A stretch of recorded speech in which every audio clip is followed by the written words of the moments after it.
और इस वक्त में सबसे पहले बात करेंगे फिर अदालत के फेर में राहुल गांधी, तो आखिर क्यों हमलावर हुई बीजेपी। राहुल गांधी एक बार फिर अदालती फेर में पड़ गए हैं। वीर सावरकर के खिलाफ कथित अपमानजनक टिप्पणी करने के मामले में अदालत में पेश न होने पर कोर्ट ने उन पर 200 रुपए का जुर्माना ठोका।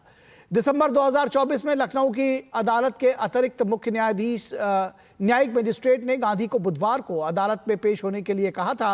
हालांकि राहुल गांधी पेश नहीं हुए और उनकी कानूनी टीम ने व्यक्तिगत पेशी से छूट के लिए एक आवेदन दायर किया, जिसको अदालत ने दरकिनार किया। राहुल गांधी पर 200 रुपए का जुर्माना लगाया।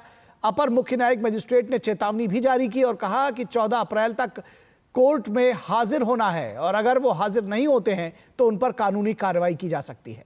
यानी अदालत ने पूरी सख्ती दिखाई और 200 रुपए का जुर्माना एक सांकेतिक है, लेकिन अदालत की ओर से जुर्माना उसके कई मायने हैं।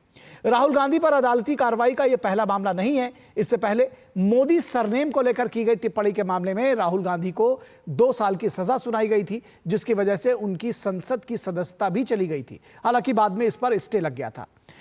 सदस्यता चली गई थी, लेकिन जो मामला था उस पर स्टे लग गया था। इससे पहले 2019 में उन्होंने प्रधानमंत्री मोदी के लिए चौकीदार चोर है का जो नारा लगाया था, उसके लिए सुप्रीम कोर्ट में उन्होंने 3 बार माफीनामा पेश किया था, यानी कि बार बार माफी मांगने की कोशिश की। और इसमें जो अंतिम माफीनामा था उसमें राहुल गांधी ने चौथे पॉइंट में यह लिखा था कि वो बिना शर्त अपने इस गलत बयान के लिए माफी मांगते हैं। बीजेपी समेत विपक्षी दल राहुल गांधी पर हमलावर है।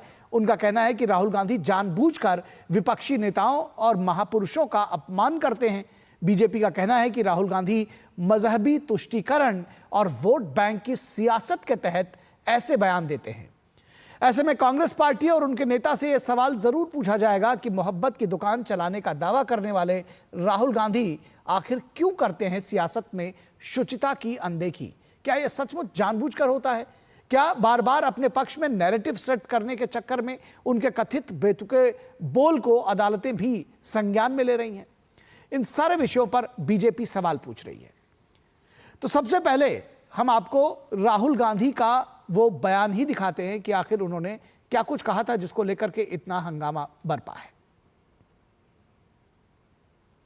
गांधी जी 15 साल जेल में, सॉलिटरी कन्फाइनमेंट। आजाद जी, पटेल जी, नेहरू जी, लाइन लगी हुई थी। सॉलिटरी कन्फाइनमेंट 15 साल, 10 साल, 8 साल, 5 साल। सावरकर जी, भैया क्या लिखवाना है मुझसे? तो आप अंग्रेज हो ना, क्या लिखवाना है? अच्छा लिखवाना है कि मैं आपके खिलाफ कभी कुछ नहीं करूंगा। अभी लिखता हूं, एक सेकंड, ये लो। अच्छा और क्या लिखवाना है? पैर छुआने, पैर छुआने। चलो पैर छुआता हूं, ये लो, पैर छुआ देता हूं। ये है इनका डीएनए। ये कायर है, कवर्ड है, डरपोक है। और केंद्रीय गृह मंत्री और भाजपा के वरिष्ठ नेता अमित शाह का कहना है कि कांग्रेस का कोई भी नेता सावरकर के सम्मान में एक शब्द भी नहीं बोल सकता। मैं आज इस मंच से उद्धव ठाकरे जी को पूछना चाहता हूं, क्या वो कांग्रेस के नेता राहुल गांधी को इतनी विनती कर सकते हैं कि वीर सावरकर के लिए 2 अच्छे शब्द बोल दे? क्या कांग्रेस का कोई नेता सम्माननीय बाला साहब ठाकरे के सम्मान में 2 वाक्य अच्छे बोल सकता है क्या? वहीं बीजेपी नेता राकेश त्रिपाठी का कहना है कि राहुल गांधी से ये चूक नहीं हुई है। ऐसा वो जानबूझकर बार बार करते हैं और ऐसा वो इसलिए करते हैं ताकि एक नैरेटिव गढ़ सके और बीजेपी के जो नेता हैं और जो उससे जुड़े हुए महापुरुष हैं उनका जानबूझकर अपमान कर सके और वोट बैंक की सियासत कर सके, तुष्टीकरण कर सके। राहुल गांधी अभ्यासतः अपराधी हैं।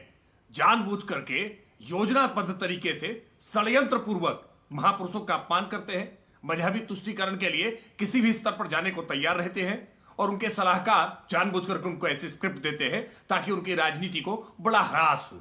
राहुल गांधी ने वीर सावरकर को लेकर के जो अपमानजनक टिप्पणी की थी उसमें वो कोर्ट का सामना नहीं करना चाहते। सच बात यह है कि भारत के संविधान के तहत बनी हुई न्यायपालिकाओं में उनका विश्वास नहीं है। भारत के तमाम संवैधानिक संस्थाओं को लेकर के भी वो अपमानजनक टिप्पणियां करते रहे। उनका ऑनरेबल सुप्रीम कोर्ट ने पहले भी दोषी पाया है और अब वो अदालत के सम्मान का लगातार अपमान कर रहे हैं, अवमानना करने का काम कर रहे हैं। इसलिए अदालत को इनके खिलाफ कठोरतम कार्रवाई करनी चाहिए। और इस पूरी खबर पर बातचीत करने के लिए हमारे साथ हमारे संवाददाता विकास सिंह लखनऊ से जुड़े हुए हैं। विकास, अदालत की जो कार्रवाई है वो तो हम लगातार देख रहे हैं और अदालतें इसके ऊपर कार्रवाई करती भी रही हैं। हमने देखा है कि चुनावों में जो बोल हैं वो नेताओं के बिगड़ जाते हैं, लेकिन बीजेपी का ये कहना है कि भाई ये एक बार दो बार नहीं हुआ है, ये बार बार होता है और ऐसे में ये जानबूझकर एक नैरेटिव सेट करने के लिए और जो महापुरुष हैं उनका अपमान करने के लिए, बीजेपी के तमाम जो विपक्ष के जो नेता हैं उनका अपमान करने के लिए राहुल गांधी जानबूझकर बार बार ऐसा करते हैं। जी बिल्कुल, जानबूझकर बार बार करते हैं ऐसा इसलिए कहा जा सकता है क्योंकि कई बार ये सारे मामले अदालत में गए, कई बार इन्होंने माफी मांगी और माफी मांगने के बाद भी अगर दोबारा गलती हो जाती है तो वो गलती नहीं रहती है, वो जानबूझकर की हुई बात रहती है। चाहे वो राष्ट्र के नायकों की बात हो, चाहे वो आस्था के सम्मान की बात हो, ठेस पहुंचाने की बात हो कांग्रेस पार्टी की तरफ से, तो ऐसा किया ही जाता है। लेकिन इनके बड़े नेता राहुल गांधी जो कांग्रेस अध्यक्ष भी रह चुके हैं, इनके द्वारा एक परंपरा सी बन गई है हमेशा से राष्ट्र पुरुषों को, क्रांतिकारियों के खिलाफ बोलना और जो संविधान पर बैठे हुए उच्च पदों पर बैठे हुए लोग हैं उनके खिलाफ ऐसी टिप्पणी करना जो अशोभनीय है, जो समाज को स्वीकार्य नहीं है, किसी एक विशेष वर्ग को सीधे सीधे अपने निशाने पर रखना। राहुल गांधी लगातार ऐसे बयान देते रहे हैं और सुर्खियों में लगातार बने रहते हैं। नॉर्मली बड़ी बात की अगर बात करते हैं कि कांग्रेस का हश्र इसके बाद क्या हो रहा है ये जनता दिखा रही है, इसीलिए क्योंकि अगर आप कुछ जो बयान दे रहे हैं उस पर जो प्रतिक्रिया आती है आपको फाइनल उससे लाभ मिल रहा है या आपका नुकसान हो रहा है, ये सिद्ध होता जा रहा है। पूरे देश में चुनाव दर चुनाव होते जा रहे हैं और जो हाल होता जा रहा है वो बता रहा है कि आपकी जो विचारधारा है। हाँ विकास, असल में ये जानना चाह रहे हैं कि क्या ये उनकी जो व्यक्तिगत कटुता है बीजेपी नेताओं के प्रति वो बार बार परिलक्षित हो जाती है और उसको लेकर के किस तरह के जो सियासी असर है वो भी मैं आपसे समझना चाहूंगा, खासतौर पर उत्तर प्रदेश के हलकों में। जी, उत्तर प्रदेश के हलकों में देखें तो कांग्रेस हमेशा से ही जात की राजनीति करती आई है और ऐसे में उसको बांटने के लिए वो लगातार काम किया है। समाजवादी पार्टी के साथ उनकी जब एक पिछले लोकसभा चुनाव में थोड़ी सी सफलता मिलने के बाद आगे नहीं बन पाई और उत्तर प्रदेश की जनता ने इस बार दिखा दिया उपचुनाव में कि जातियों में नहीं बंटकर वो एक साथ रहना चाहते हैं। महाकुंभ इसका सबसे बड़ा उदाहरण है जहां पर बिना जात भेदभाव, बिना लिंग भेद, बिना अमीरी गरीबी का भेद करोड़ों लोगों ने एक साथ स्नान किया। और वहीं कांग्रेस की तरफ से हो, समाजवादी की पार्टी की तरफ से हो, ऐसे बयान देते रहे जैसे करोड़ों आस्थावान लोगों की आस्था का सम्मान को ठेस पहुंचाई गई। राहुल गांधी लगातार, चाहे वो राष्ट्रभक्त रहे हो, क्रांतिकारी रहे हो, उच्च पदों पर बैठे हुए तमाम सारे लोग रहे हो, उनकी निंदा करना, उनके खिलाफ बोलना ये उनकी आदत में बन गया है। ये उनके साथ रहने वाले कांग्रेसी भी इस बात को कई नहीं स्वीकार कर पाते हैं। हमने देखा कि कांग्रेस के कई लोग आए, कई नेता आए और उन्होंने महाकुंभ में स्नान किया, लेकिन राहुल गांधी नहीं आए क्योंकि वो दर्शाना चाहते थे एक खास वोट बैंक को लेकर कि वो उन्हीं के साथ हैं।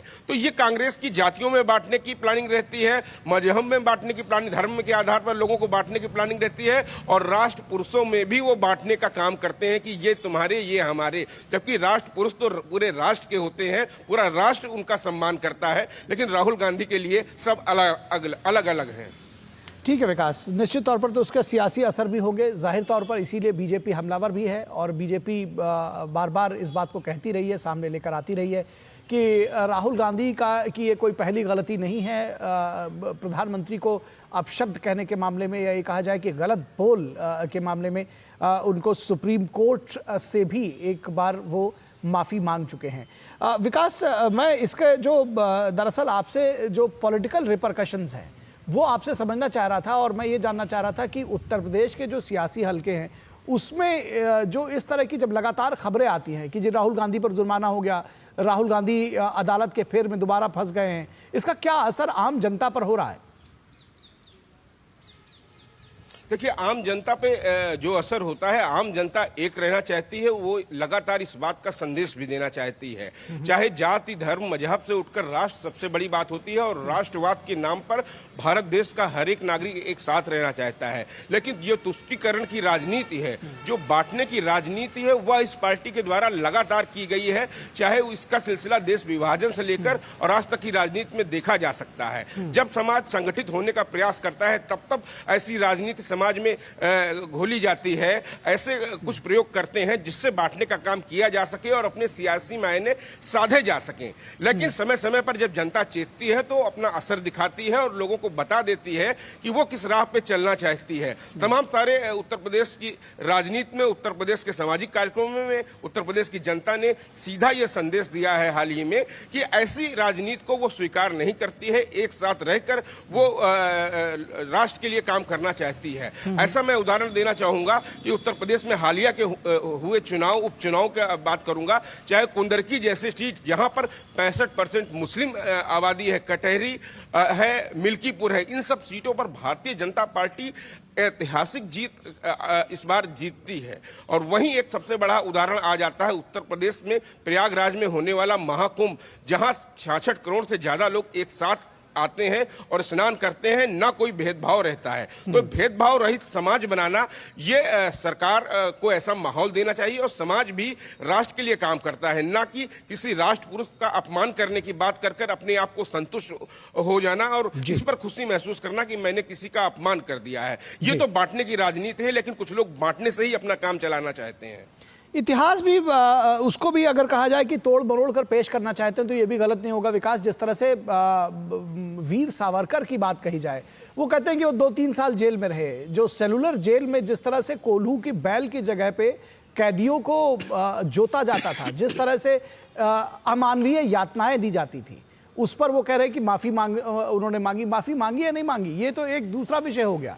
लेकिन सावरकर के त्याग पर, उनके संघर्ष पर, उनकी जिजीविषा पर, उनकी राष्ट्रभक्ति पर प्रश्न उठाना, उन्हें कायर कहना, ये तो निश्चित तौर पर जनता के बीच में एक गलत संदेश देने जैसा होगा। और तब जबकि तमाम मामलों पर वो खुद सुप्रीम कोर्ट पे पहुंचकर माफ़ी मांग ले रहे हैं, तो दूसरों को माफ़ी वीर कहना और खुद माफ़ी मांग लेना, तो ये निश्चित तौर पर एक अपने आप में सवाल जरूर खड़ा करेगा। और ये सवाल कांग्रेस और राहुल गांधी से पूछा जाएगा। बहुत शुक्रिया इस तमाम बातचीत और जानकारी के लिए विकास।